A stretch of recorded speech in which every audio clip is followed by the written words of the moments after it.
It's Saturday night in the nightmare cabin, and the moon is full and the moon is bright. Seriously, when I went out, it was like crystal clear, and it was really close. It was like, and it's starting to get a bit foggy out here as well. I was going to say, man, it is proper foggy out there. I actually don't want to walk back into the house. I think I might just lock myself in. Yep. It's a horror movie out there, man. This is the beginning. Yeah. I can just feel the old camera zooming through up to the cabin and going through the window and just going. The old Evil Dead noise. Funnily enough, my boy wanted to watch a horror film, and that was his chosen. He's one of those. Evil he's Dead. going through that phase where all he does, he just sticks to what he wants to watch or wants to listen to. Yeah. Getting him to try something new is a nightmare. And so his film tonight was Army of Darkness. Ah. I thought he's only 10, so I thought that one's pretty safe. Yeah. And yeah, he loves it. Oh, brilliant! It's a cracking film. Absolutely cracking movie. So, why are we here, ladies and gentlemen? Thank you for watching. Which is a new thing ever since we did the Misfits. We decided to keep it going because we had so much fun. So we got a new little setup. We both introduce each other to an album. So we recommend each other an album that we think the other would like, and then we just talk about it, basically. So nice and simple. And so I recommended to you Iron Age, The Sleeping Eye. Yep. That's the CD edition. Feel free, ladies and gents, to go back and watch my video on the album. It was recently 10-year anniversary, released on what's this record? $20 spin. So brand new artwork. Yep. And I just thought, fuck it, I'll treat myself to the vinyl because I've already got it on CD, and that artwork was worth getting. And it's an album that's stuck with me, really. It's one of those albums that I like when I just fancy something different, and it's also a really good gym soundtrack. So, and you introduced to me Haveheart, The Things We Carry. Have you got a copy of it to hold up? Or I have got no physical CDs. You don't really need one because it's the background. Just it's this. So, Things We Carry was, for a lot of people, a defining album in the hardcore scene. Coming out in 2006, which is mental. It's 14 years old, which is someone who's nearly old enough to smoke cigarettes in age, which is crazy. 25 minutes long, and it is just real passionate hardcore. Yeah. Full of hooks. Just really positive stuff. I love it. I love it. I've been listening to it throughout the week. I've just finished some night shifts. Yeah. And I've played it. Yeah, the album does not mess about. It's like you say, it's 25 minutes long. I think it's even shorter than Rain in Blood. And yeah, it doesn't mess about. And the first track is less than a minute. The way it just sort of explodes into life. You've got the ranting, rapid thing, and then it just goes, because life's hard enough as it is, and then boom, straight into the next. Yeah. Straight into the next track. I checked out the band's live album as well. Mm-hmm. Have they split up now? They split up. They are now back together under a different name because they didn't want to detract from the current hardcore scene, because Haveheart were big, not Slayer big, but in the hardcore. Yeah, they were massive. They were such a big band. So they're back now as a band without one of the guitarists. So there was two guitarists. So now it's singer, bassist, guitarist, drummer, and they're under the name Free, Free. Yeah. They've released 2 EPs. Amazing, really good. What was it why is it that they've carried on under a different name? Just they didn't want to take because they're such a big band. If they came back under Haveheart, it'd be Haveheart's back together, and all the focus is on that. So it's kind of like a bit of a secret that they're back together under a different name. It's not like massively advertised. Yeah. So it's kind of I guess it's also not riding on the coattails of. Yeah. But that's typical of the hardcore scene. Like, we don't want to be big. Yeah, that's it. But yeah, the singer's successful. Yeah, the singer's a teacher. I think that's why they split up, so he can focus on teaching. Whilst listening to the live album, actually, in the comments section, he went, "The singer of this band's my history teacher." Yeah. But yeah, can you imagine that? Like, yeah. I know the singer from Bad Religion's got like a PhD and stuff, and he's like a university lecturer, but he looks like a university lecturer. Dresses like one as well, yeah. Yeah. Yeah. Also, his voice is fucking beautiful. The guy from Bad Religion, I could just listen to him talk. He could narrate anything. He could narrate my own abortuary. Yeah. You know, the end of your life kind of thing. Yeah, obituary. Yeah. Obituary, that's the word. And I'd be happy with that. But yeah, so I recommended Haveheart, The Things We Carry. It's, as I say, it's a fast album, over before you know it. Really brought me back into hardcore, this one. And I was lucky enough to see them live as well. So you didn't see them live? Or you did, I did. I saw them live. Did? A few times, actually. That's cool. That's always good. That's always a bonus. You're able to. Yeah, I mean, I think it made a bit more sense. It kind of came together a bit more through subsequent listens. But on the first listen, I did think this is a bit start-stoppy. It was a bit when it came out with the really fast track that was like just under a minute long. The second track, I mean, if that was me, I would have followed up with even faster track, but maybe like a full song. But it wasn't. They did that sort of. It's like a quite buildy uppy. Yeah. Dun, dun, dun, dun, dun, dun, Yeah. And as it went on, though, I got more used to it. I think like I say, you got pretty straightforward, energetic hardcore for the first 5 songs, and then you've got that sort of old man's 2. Yeah. Like an instrumental in the middle with clean guitars, and there's like a sample from a film or a bit of spoken word. Yeah, there's some screaming over that one, isn't it?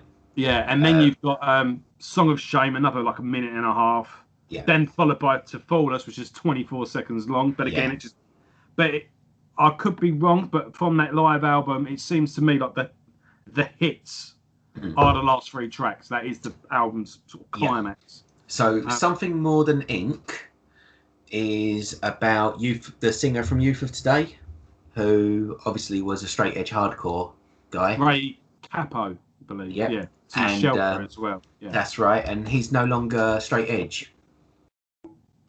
Yeah. So he's basically, the straight edge thing. God forbid. Yeah. Yeah. Can you imagine? But yeah, so Something More Than Ink is, more than the ink of the cross on my hand. Yeah. The Machinist, that drum beat, The Machinist is a fantastic song. Strangely enough, there is a gay core band or queercore. Have you heard of that? I once heard of a punk band or a hardcore band where they were all gay, but I didn't know it was like a scene in its own. And I would imagine that the band would have carved out their own little enclave of places to play. But yeah, I don't. So, I mean, I don't really know that many gay people enough to fill a venue where like it'd be like a gay pit. Yeah, I think it's surely weird. Something as niche as hardcore, you'd just be happy whoever turns up. But yeah. the way things are nowadays, everything has to be a fucking scene and a different, you know. So queercore's kind of semi tongue-in-cheek. All right. But there's a queercore band out there that covered The Machinist and made it about bondage and fucking someone. And it was very strange, and I found it randomly, and I listened to the band, and they just basically done covers. Think of Weird Al Yankovic, but from hardcore, just singing about gay things. So that's weird. Watch Me Rise, that is possibly my favourite song. I can imagine that. Yeah, I can imagine that in the live show. I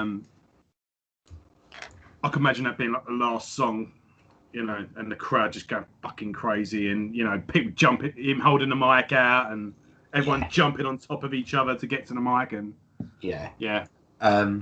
This album was lucky. I think it's the most important album they put out. They put an album out after this, and it was definitely more experimental, more aggressive. The album after this, I think it was called Boston's. Oh, okay. They put an EP, You Can't Go Home Again, and then after that, I think it was Boston's. And it doesn't flow like this album. It's more abrasive. I like to think of this album as a circle, and if you listen to it on repeat, it kind of makes sense, because you've got Watch Me Rise, then Life Is Hard Enough As It Is, and Watch Me Sink. You know, it's kind of like, as he talks about in Watch Me Rise, the setting sun. So that's, you know, I love listening to this album on repeat because I feel that it works really well that way. Unbreakable is one of my favourite tracks ever in the hardcore scene. That's track 5.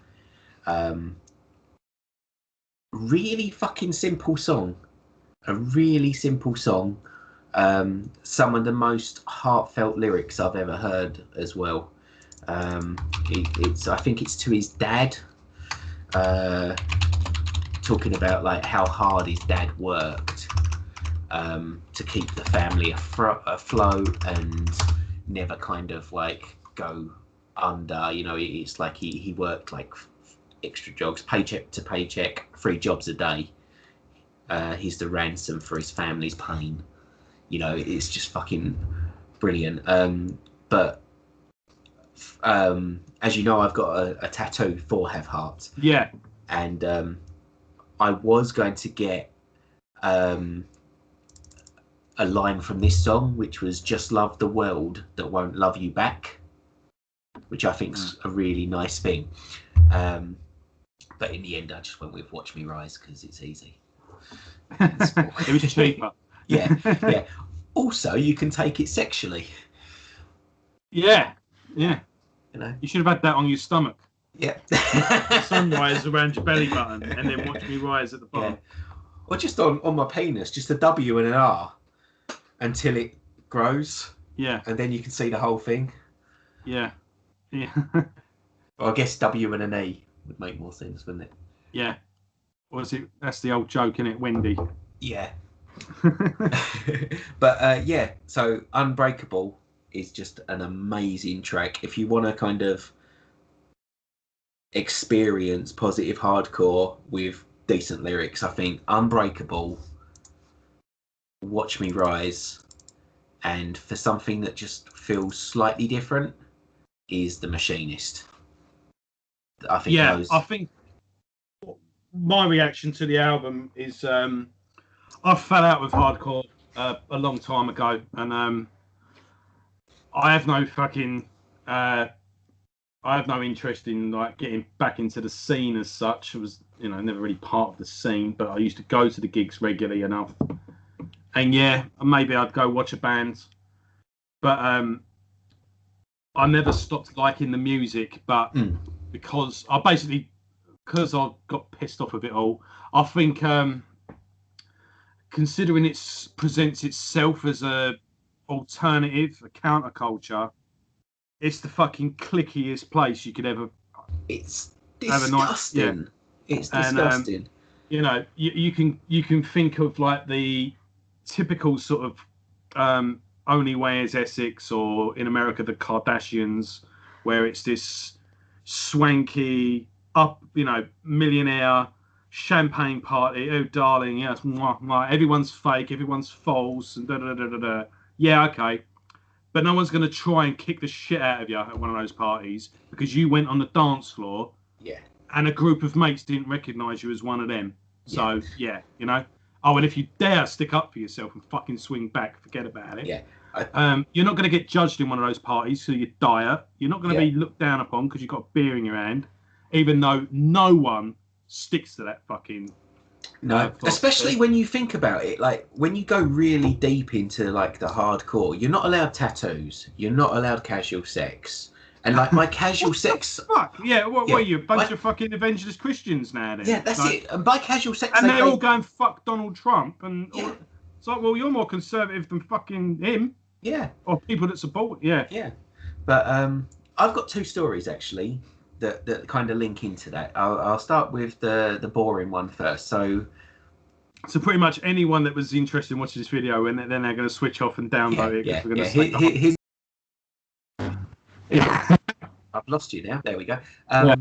So I used to go and see lots of bands with you, and I think we went to see AFI a few times when they were good.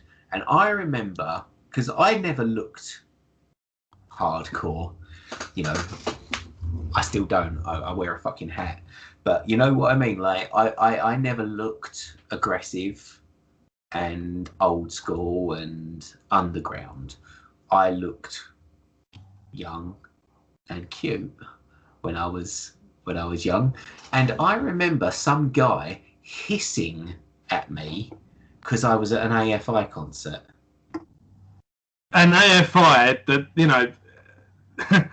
The guy's wearing makeup. The guy speaks like a, you know, in a low pitch. But I mean, has he come out as gay since as well? I don't know what's going on with that. What I'm saying is, it was hardly the most machismo. You know, it was hardly at a Madball concert, for God's sake. You know? Exactly right. And you know, the likes of Stamping Ground, Knuckle Dust, they supported this band. Bands that were harder than fucking AFI were supporting AFI. Yeah. Yet that was what I was getting aggression for. So yeah, that kind of sticks into it. The scene ruins the band. And the second story I've got, which I think was the first time that I was like, you know what, fuck hardcore all the way, was I saw Converge, and I think it was with you, at the Underworld. Yes, I saw them at the Underworld, yeah. And a fan got on stage and the singer took a swing at him. I do remember that night. That if it was the same show, and it must have been. It was on the Jane Doe tour, and I think that night he actually played "You Found Me." He says we've got a new album coming out, and this is going to be on it, and that's when they played "You Found Me." I remember. I mean, I went to the Underworld a lot of times. Yeah. And I can't count how many times I've been there, but I never remember thinking, "Fucking hell!" Like there was an atmosphere that night, and it weren't like it was like that. Yeah, that weren't. Yeah, it weren't a fun gig. No, it wasn't a night. Yeah, it was a disgusting gig. And I remember, I think that was the first time I'd ever been in the Underworld where it was like, no, this is sold out. This is like, that was heaving. They were always, you know, I mean, I saw Napalm Death when it was sold out, and even then it was like, it was nothing like that. So I reckon they must have... They overflowed that night. Yeah, oversold it for whatever reason. Yeah, but people just could not move, and there was still a pit. Yeah. And that pit was just, it was... It was aggression. It wasn't dancing. It was, I'm looking for a fight. Yeah, and... I remember as well, because people were stage diving, but I remember someone got on the stage and the bass player just literally just took his bass up and booted this guy in the back into the thing. It weren't like a playful way either. No, yeah, remember. And that was when I was like, you know what, this scene preaches about love. Yeah, but it ain't. It ain't. Yeah, it's just a real fucking weird atmosphere at them, and yeah, again, they're extremely clicky, and I listen to things, and it's not just here. Like I hear Americans saying it. They all go like, "Yeah, the music's awesome." If you ever meet the bands, like any other band, you might get the odd bad experience, but you could say that about anyone. But yeah, generally speaking, 99% of the time, the band's always really nice. But it's just something about the fans. They're just fucking wankers. Yeah. And I mean, you could talk about the straight edge thing. I think with straight edge, I think it was, let's say New York. There was a heavy drug scene. And I think there was a case of someone taking a stand and go, do you know what? Well, I think it all started with Minor Threat, wasn't it? There was a song called "I Got a Straight Edge." And yeah, I think especially amongst teenagers in a pretty, drink and drug related culture, I think a group of people kind of make a stand going, no, I'm not fucking doing it. I don't have to. And, and yeah, like, especially in our country where we've got a massive drinking culture, and I really do think it does a lot of damage in the long run. If you the way we used to get, there's plenty of shows about it, where they just basically go into a town centre with a bunch of cameras and just watch all the. So yeah, I can imagine that, but it just got toxic because not drinking and not doing drugs, that was it. But then it became the vegan thing came in, and then it became, some people were like, oh, I won't even take headache tablets, and it's like this is and not only that, it's it didn't mean you don't ever drink ever. You not having a. Why can't you enjoy a glass of wine with dinner? Yeah. If you're out one night, why can't you have a beer? Because if you've already gone that one way and gone, no, I don't have to drink another thing. If you did try something or enjoy something, you're not an alcoholic. You're not destructive. You can still reject the destructive side of excess. So what does it matter if Ray Capo, who's fucking like 19 when he was releasing the Youth of Today things, he's got to be in his 40s at least. 50s, right? Yeah, he's got to be in his 50s. Yeah, we're in our 30s now. Fucking hell. So, yeah, what does it mean? What, he's a full-blown alcoholic now? Like, what does it? And like I say, when I did the Stamping Ground video the other day, there's a track on that, Outside Looking In. It's about, and again, this was 20 years ago, but they're saying about, I will live my life my way while you crawl away and stagnate. Yeah. And but there's a really good, you're removing the inherent right to chose, as that riff kicks in, and but there's that little line in it as well. If being straight edge is about anti-obsession, isn't being obsessed with straight edge missing the point? And yeah, I think that's pretty much sums it up. Yeah. If you're judging people, if you can follow a certain whatever it is you want to do, but if you're falling out with your mates over it, and if you're and this isn't you're drinking too much. No, you're drinking at all. Yeah. Yeah, that's not a reason to. And they're constantly reassuring themselves. They constantly have to have this thing because what they're basically doing is they're living an unrealistic lifestyle. Yeah. Yeah. And it's a difficult lifestyle to maintain, but then I think a lot of these guys, they need that. They want that cross to bear almost. It's like, oh, woe is me. Look how hard my life is because I don't accept to be like you. But, so he's 54, by the way. I looked it up, Ray Capo. The fact that Krishna Core exists as well is amazing. I mean, don't get me wrong. I don't know what the context is, but the fact that someone, if he was preaching it on stage and then someone's caught him backstage with a beer or something, all right, fair enough. Yeah. That's to be said, but you can't hold someone for something they wrote when they were a fucking teenager. Yeah. I say it's for Youth Today. It may be for someone else, but you know what I mean. Like it was a big hero who fell from grace. Yeah, exactly. And they're basically fucking that song is basically them erasing him. It's like, I don't know, man. Yeah, like, you keep going all day. Yeah. But yeah, that's Haveheart, The Things We Carry. It's a fantastic album. Real fast hardcore, no messing around, and I love it. I fucking adore it as an album. Yeah, I really enjoyed this album, and again, Yeah. I think one thing I wanted to do with you was kind of, this is what Iron Age did for me. It made me go, you know what, I actually quite miss hardcore, and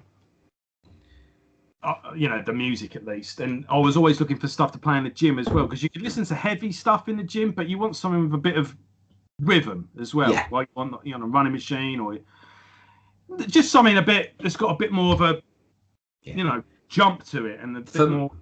For me, when I go jogging, it's Sick of It All.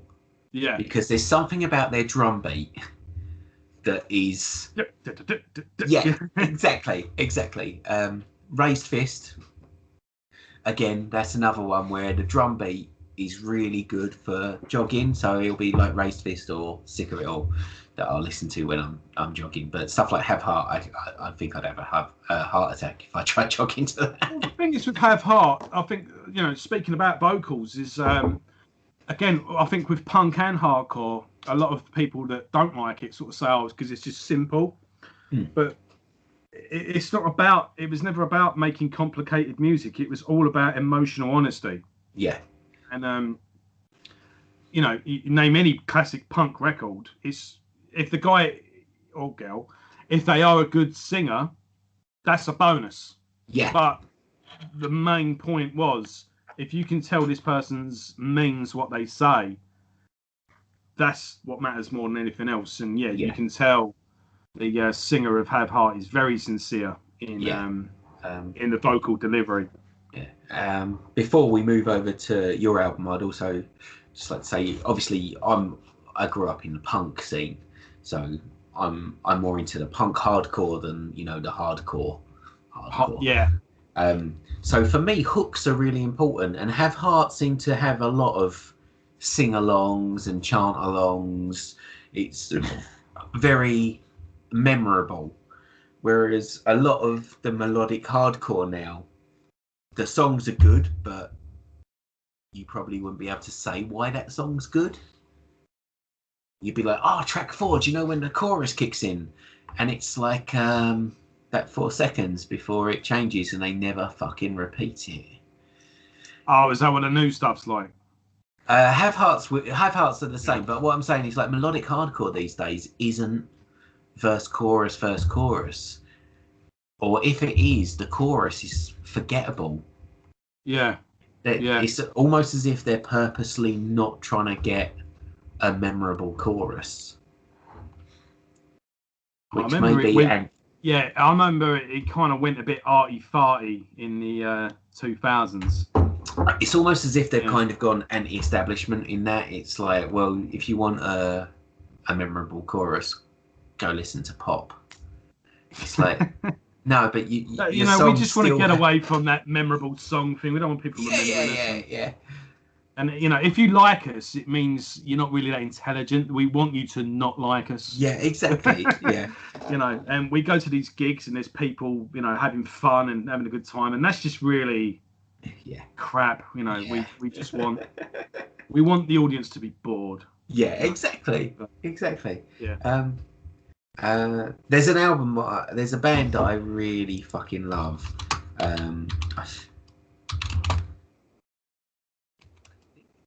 Stay Gold, which is awful for me to say. I think they're called Stay Gold.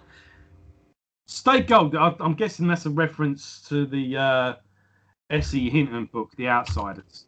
I'm guessing. Maybe. Let me have a look. Stay Gold hardcore band. Pills and Advice is the album, and it's a really fucking good album. So Stay Gold, Pills and Advice. It was released in 2002. And I loved this album. Like, I fucking adored this album. Like, I rinsed the fuck out of it. And about 4 years ago, I was listening to it, and I was like, There's no choruses.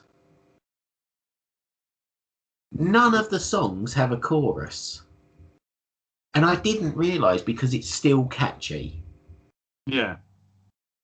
And that's what drew me in. Like, so you can not have to deal with this kind of verse chorus. Yeah, I thing. mean, you don't have to stick to it regimentally. No, of course not. Yeah. But this is a band that kind of took that and didn't put out a mediocre sound.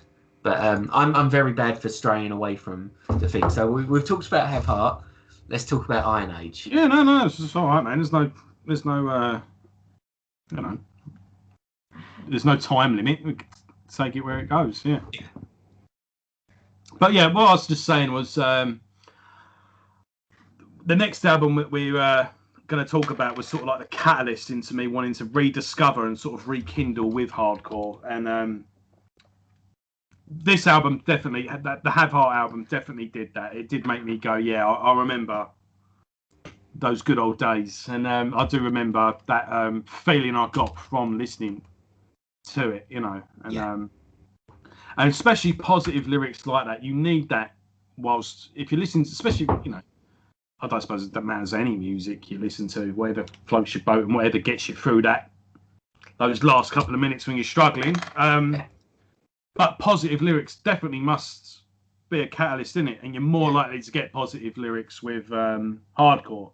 One of the two albums I've always listened to them is, but yeah, they're fantastic in the gym. Is Hatebreed, especially those first two albums. You know, when you're sitting there and you're getting that last two things in, and you want to see me fail. You want, it just gets you through the fuck you know. And then I'm gonna go. Then I get a burger afterwards. But yeah, I love their song Chop Suey. Yeah, fantastic masterpiece. I couldn't imagine listening to them in the gym. It's the first. I saw it on the news actually. Did you see that? System of a Down on the news today. System of a Down on the news. Yeah, the first metal track to reach over 1 million views on YouTube. Let me find out. I remember them saying Smells Like Teen Spirit got 1 billion or something. Oh no, sorry, 1 billion. It's the first one to hit 1 billion. That's depressing. That's fucking mental. Do you know what? With System of a Down, if it wasn't for the fucking vocalist, they'd be good. Because the stuff he does is funny the first time you hear it. I granted that. But after a while, it's just annoying. You know, it's all. What is that song? He's in the chorus. Goes, and then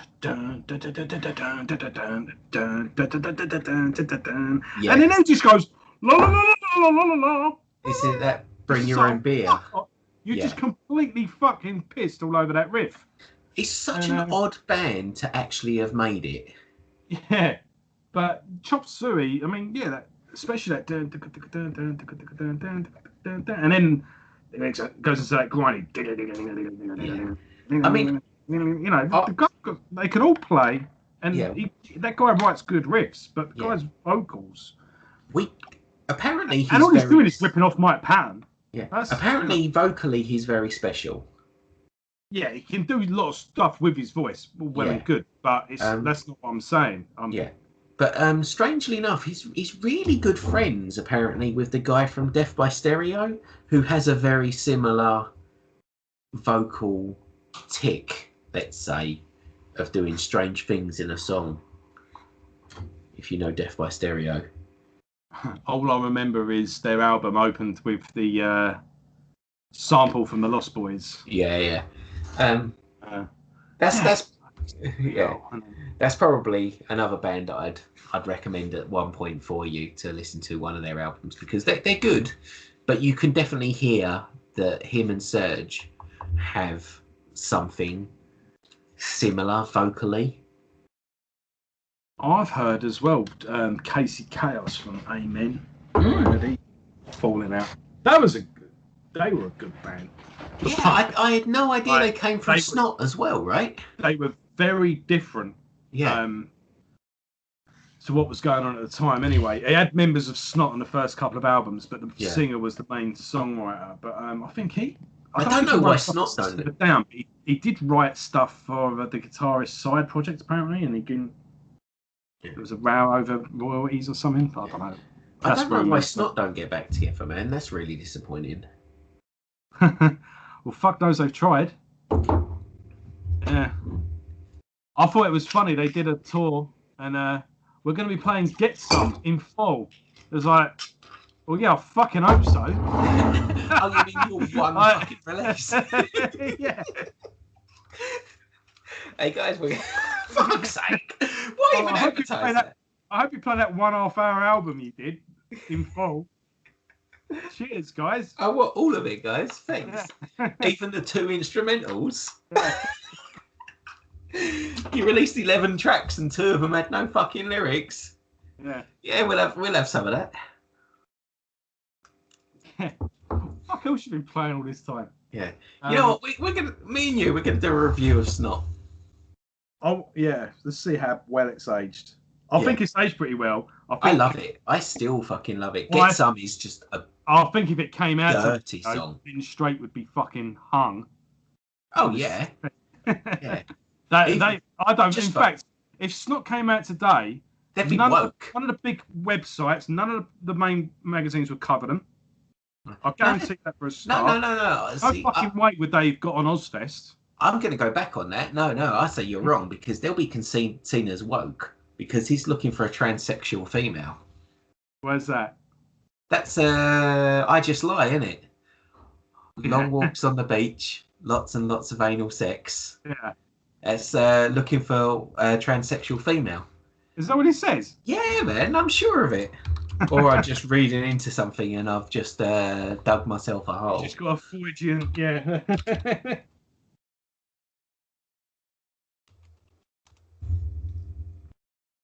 I'm going to have to do a lyric search now. Are you listening to the song? I'm not listening to it now. Oh, okay. I'll have to dig that album out. It's definitely, I think it's aged the best out of that crop of bands. Definitely. I think if Lynn Straight hadn't died as well. Oh mate, they would have been a lot bigger. To see where they'd gone would have been amazing. It's just a shame that the songs that are loved for them, like in clubs, like they'll always play Snot, which is like the shittest song on the album. Yeah, it's an intro. It's a but for that album, like Joyride, Get Some, man, like Get Some is such a good song. Yeah, Stupid. That's another one. Yeah, amazing. But yeah, we digress yet again. We will do a proper review of Snot. Yeah, okay.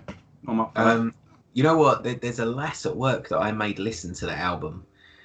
She listens to bollocks, but I made her listen to the album. She didn't like it. No, wonder why. That's one of Melissa's favourite albums, actually. Is it? See, that's why I like Melissa. Yeah, she's metal as fuck. Yeah. Although she shouldn't be. No. Everything about her says like, nah. Yeah, she does so much now, but when I first met her, she was all, t-shirts and hoodies and... Aren't they always?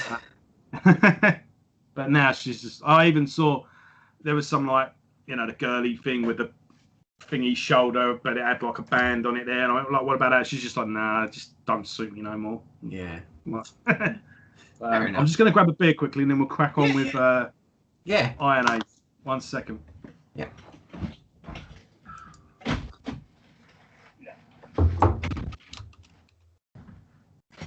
And we're back in the room. What are you drinking tonight? What beers have you got? We had beers still left over from that shopping trip I had before. So that one was a bit of a fruity number. Oh. From Scotland, Stuart Brewing. I don't know what that was, but it was like all thing. And then this one's a grapefruit pale ale. That sounds so fucking shit. Yeah, it's like grapefruit's the worst fruit. It's not my usual thing actually. As I'm getting older, I'm quite getting into my stouts, and I just got the Iron Maiden one. You know, they put out Trooper. They've just done a stout called Fear of the Dark, and that's really good. I mean, I never used to like stouts, but something happened this year, and I love them. But yeah, I just picked these up because they were cheap, and well, it was in Lidl. So, and in Lidl, you have that weird section in the middle where they just have random unusual stuff. Yeah, that's my favourite section. Yeah, and that's the only reason I ever go to Lidl. I want to see what's in there. It was like that, but it was all different colours, and I just went 1, 2, and just kept trying them. So I'm going to buy some power tools, some slippers, and this weird fucking bed heater. Yeah, this weird bed heater, and it's still going to cost me $5. Yeah, I do. Whenever you get to whenever I get to on a clear day, you're like, why don't I come in more often? But then when you go on a busy day in a fucking queue, it's like a mile long. That's when you go, yeah, this is why I never come in. I've never been to Lidl or Aldi and just walked up to the till and got served. Every time I go, and it doesn't matter when I go, I just get fucking hit with the queue. Yeah. But that's just luck, innit? Yeah, it happens more often than not. So anyway, so I'll give the this was my recommendation. I've kind of summed it up really. $20 spin. Generally, they do a bit of death metal, and I don't know what made me check it out. The album cover caught my eye. It said it was like a crossover hardcore. I saw a couple of live photos of the band as well. It looked pretty cool. I listened to the album on Bandcamp, and I thought, no, this is definitely a bit of me. Mm-hmm. And pre-ordered the CD on Amazon, and I picked up their first album as well, and then really liked the album. I thought, you know what, I'm going to get the reissue with the new artwork because I think it just suits it better. And I've just stuck with them really, and I think the first, like I say, it rekindled my interest for hardcore. It made me want to listen to it again, and I always kind of especially like the crossover bands anyway. So sort of Cro-Mags,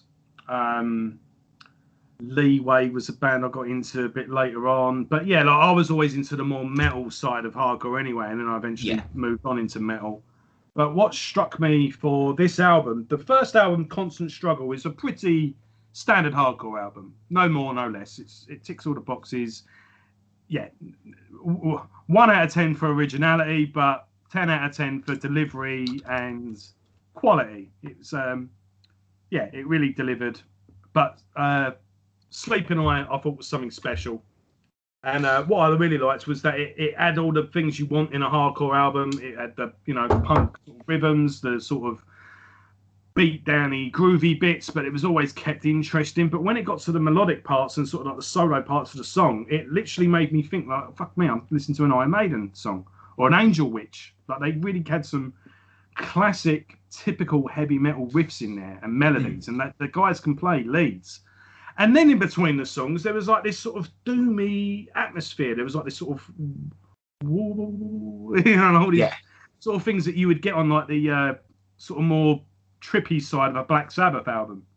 Especially on those early albums in the 70s, you'd get these little interludes between the songs. And I thought that was just a nice little texture added to it as well. And I was interested to see what you thought. And I thought you might like it because it's got a bit more to it than your average hardcore record. So is this where you tell me how much it sucks? So my biggest problem with this album, I know, go on, was the lack of hooks. Lack of hooks, okay. Yeah. I thought you was going to say the songs are too long because I know you hate long songs. I was going to say, fucking first album, the first track's like 6 minutes long. I was like, what's that? What the fuck is Joe doing to me? But I let that slide because Now the last song is really long, but it's not. It's about 4 minutes, and there's just loads of silence. So yeah. you can So see- it's about twice as long as it needs to be, and then there's loads of silence. You're saying, yeah. but I tell you what, it's really a strange album, and I'm going to go back to what you said about you like it in the gym. Mm. To me, this would be the worst fucking album to work out to, because I'd be like, yeah, fucking pumping. And then what am I doing for like 40 seconds while I've got like the, it sounds like a fucking... Have a drink. Yeah, or the fucking hobbits from Lord of the Rings are just going to sing for 20 minutes. But although that sounds unnecessarily aggressive, I fucking loved it. It was a really nice album. The vocalist sounds like a band I used to listen to. I think the vocalist is awesome. It's awesome. There's a band I used to listen to, and it made me look them up again because I was like, fuck, I wonder if it is him. But it wasn't. It was a band I used to listen to called the Red Tops. And I found them on fucking, I don't know, IRC or whatever. And it sounds very much like them. Like vocally. Left for Dead by the Red Tops. Listen to that album and come back to me whether or not you can hear his vocal sound. Also musically it's very similar. I loved the guitar work. I fucking adored the guitar work. On this album or? Yeah. On this album, on Sleeping Eye. Yeah. I really enjoyed the guitar work. I really enjoyed the vocals. I just wish there was hooks, because that's where I come from. I come from punk. We're all about the sing along chants, and that's not to say that there aren't hooks on that album. But it's one of those albums that I've listened to this probably about 50 times. Really? Yeah. Oh, right, okay. I invest in albums. Yeah. I really did, and even today I've listened to it I've probably listened to it about 10 times today. Fucking hell. Yeah, I've gone for and I really enjoy it, but I just wish there were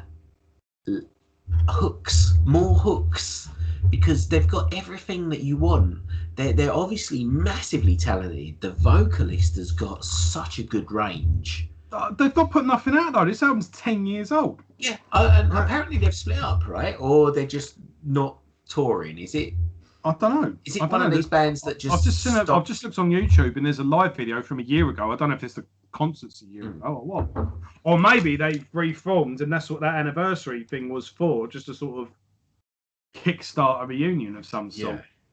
But I can't find a wiki for them, which is weird. They're on Metal Archives, but that in fact I'll lead into that. That's one thing I noticed. It's much more metal hardcore than punk hardcore, isn't it? This album.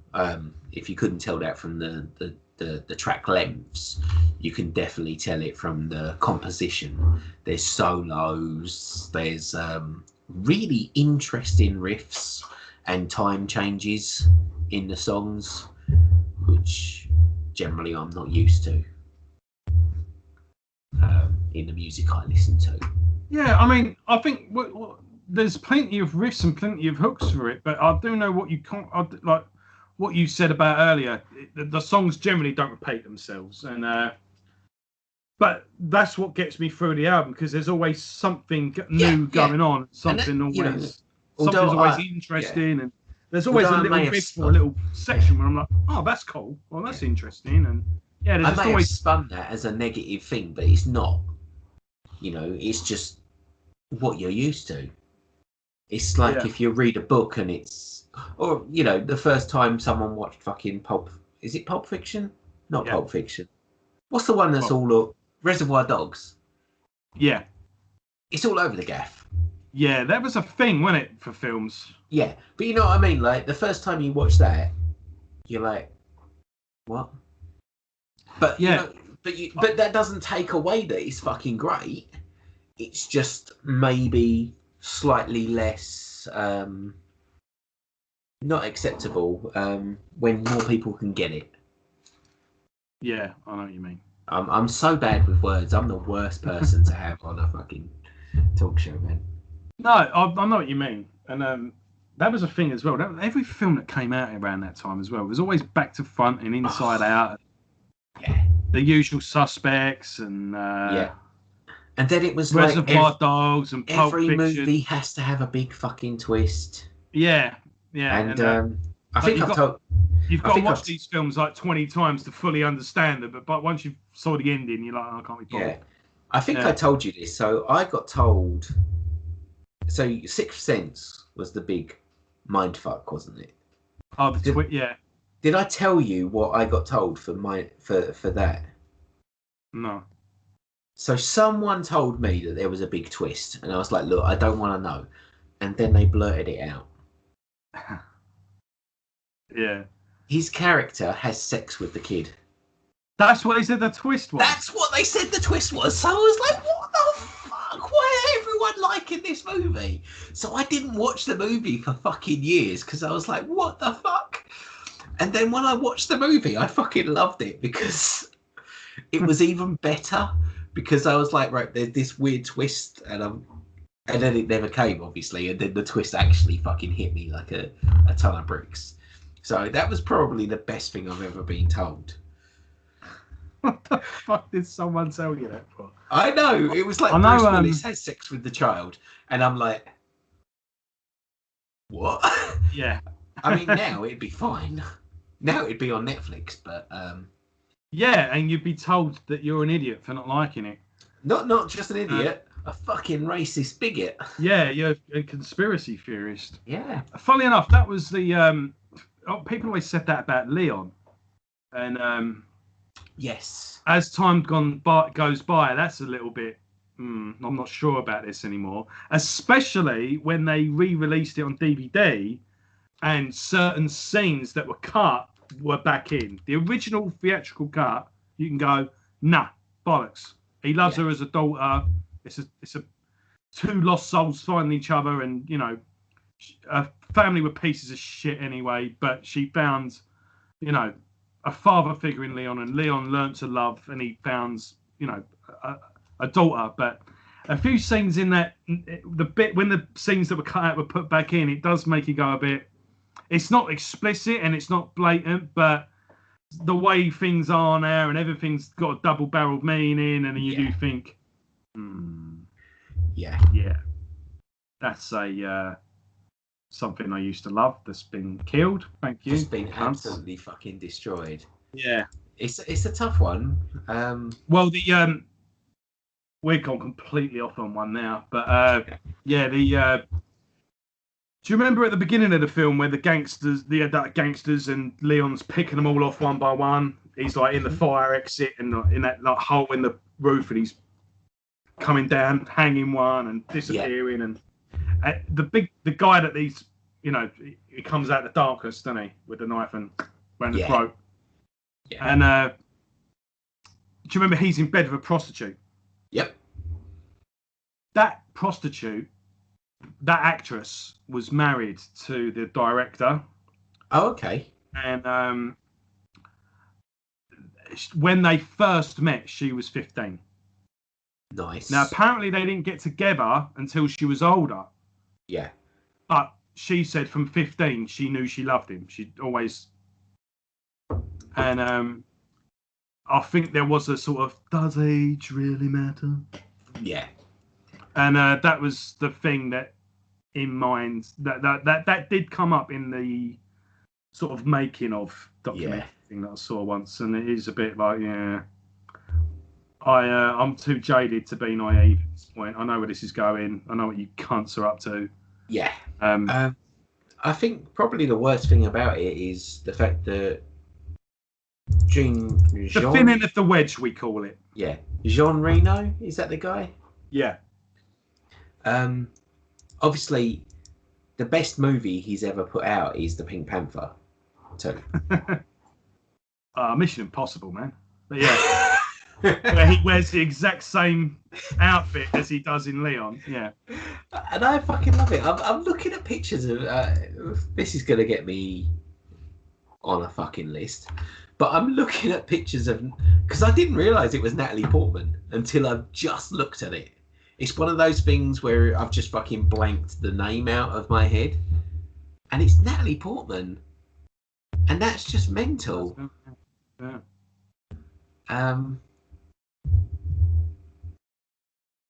That's crazy, isn't it?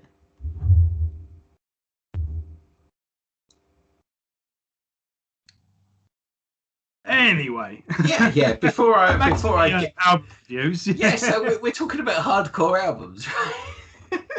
We have gone off on the point, but that's the whole point. I like having, I like the fact that this show can go anywhere. It happens with when anyone I've spoke to. So, you can't just have a cold. I think it's a very good album. It's got very good product. Yeah, I would love to do a sipping coffee album review.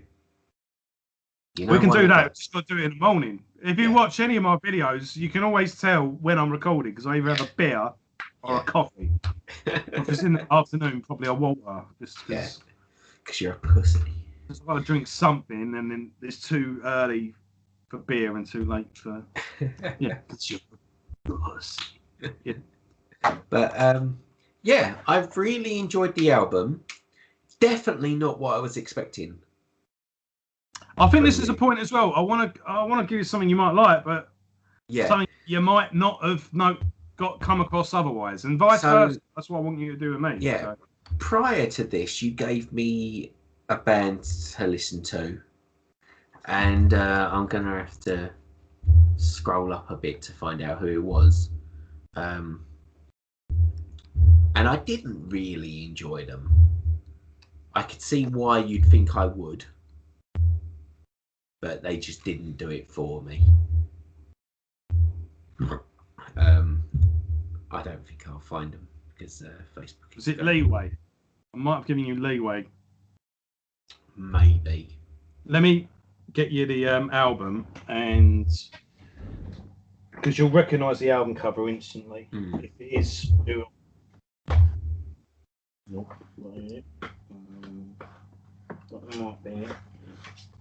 Yeah, was it that? I think it was actually. Because I wanted, I thought you would enjoy that. Yeah, I think that was one of the. And I can definitely see why you think I would. But no. Yeah, but it just didn't. It just didn't do it for me. Which is fine. That's what this game's all about. Yeah. Oh, that saves us an episode then. Yeah. But the next band I'm gonna recommend for you is gonna be a lot softer, but a lot more fun, I think. So sorry, Iron Age, tell me what are the good tracks and why? I think the album flows really nicely. I think especially the opening track, and I think is it track number 4? No, that's an instrumental, if I believe. You got a 2-parter, haven't you? You got the song that's in 2 parts. Let me just go through it.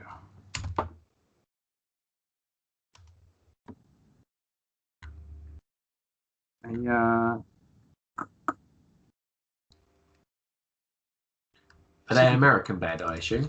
Yeah, is it the Younger Earth? No, that's the inch. Hold on.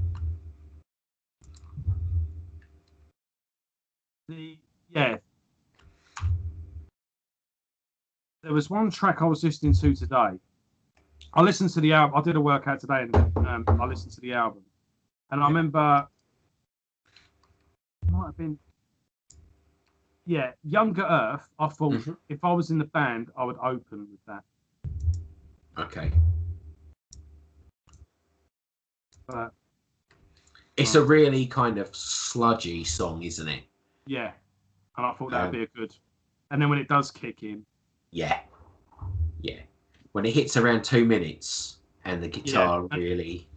And I think when you have that that sort of weird ambient track before it, I think it kind of that sort of cleanses the palate. And when that kicks in, you kind of I'm ready for this. So I thought that would be a good track to open a show with. Yeah. But I mean, there's slower stuff on there. There's Sabbathy riffs on it. It's just a little hodgepodge of everything I like, but just a little bit different and a bit. It doesn't automatically stick in my head, but that's what's good about it, because it's always an album I like to listen to when I just fancy something different. You know, that's a good album to go to, and it was an album I thought would tick a few boxes for you. But no, Haveheart for me as well. That was it reminded me of what was that band you really liked? We saw them opening for Stretch Armstrong. With Honour, yeah. I still believe. Yeah. I still believe that faith can move the mountains. Yeah, it reminded me a lot of them, actually. Yeah. Always. Yeah. They're a fantastic fucking band. And Stretch Armstrong, we saw Stretch Armstrong, man. Yeah, in the Barfly, smallest venue. That was a fucking awesome show. Yeah. Can you believe we saw Sick of It All there? Mate, we are so fucking lucky. Yeah, that ain't happening again. No. Fuck that. No way. I tell you what, this album reminded me a lot of the band Textures. Do you know that band? Yes, I do, yeah. Yeah, Dualism is the only real album I know of them. I liked Silhouettes.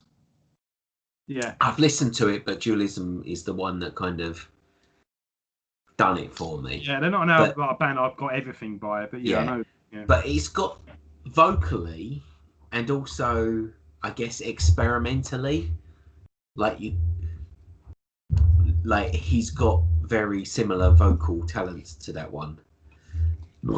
They've had a few different singers, actually. Yeah, I was going to say that probably doesn't make much sense. What I like about Textures, though, is that they're just a bit proggy and they're just different enough to be interesting, but they never overstep the mark. And they're still full of hooks. Yeah. Which I'm always going to come back to. Textures, even though, as you say, they are all over the place and they do experiment, it's all about the hooks with them, isn't it? Right. I think that just concludes we've just reached over an hour, so I think that's a good little cut-off point. Are we going to talk about the next album, or do we just leave that up?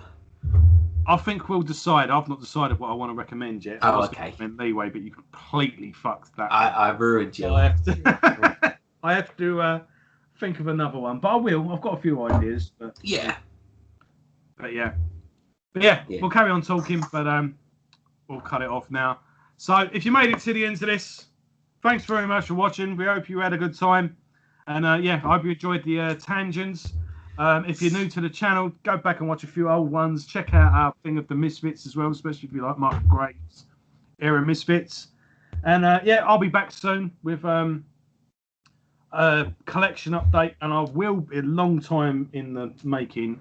I am going to this week get through the Dark Angel Let's Talk About video, and a few other things upcoming as well. But I won't. I've got a few interviews. But I never really like to say, because anything can happen and I'll end up with egg on my face. So when it's done and in the can, that's when I'll tell you.